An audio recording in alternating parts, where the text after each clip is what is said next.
এক যুবক একদিন কাইন্দা দিছে, বলছে হুজুর কোনদিন মনটা চায় 12 ঘন্টা ডিউটি করে আইসা কেউ নাই, এক গ্লাস পানি আগায় দিব, নিজের পানিটাও নিজে।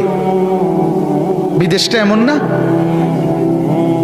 সে কি আর বলে, বাড়িওয়ালাদেরকে তো বুঝতে দেয় না, মা কানবে, বউ অভাব চিন্তা করবে, এই জন্য বলে না, বলে না। এটাই তো সন্তানের নিয়ম। কিন্তু নিজে সীমাহীন কষ্ট করে বিদেশের জন্য। আমার কষ্ট লাগছে দেখে, আমি হজ উমরায় গেছি যে সৌদি আরব, আগে কতবারই দেখছি, এরা নিয়ে যায় দাওয়াত দিয়ে দিয়ে তাকে রুমে, এই ছোট্ট গদ্দুর জায়গার মধ্যে কষ্ট করে থাকে।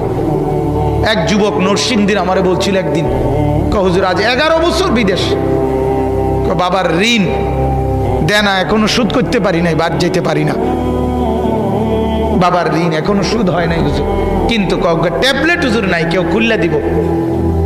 12 ঘন্টা ডিউটির পরে মনটা চায় রাস্তা শুয়ে লাই, পরিশ্রমের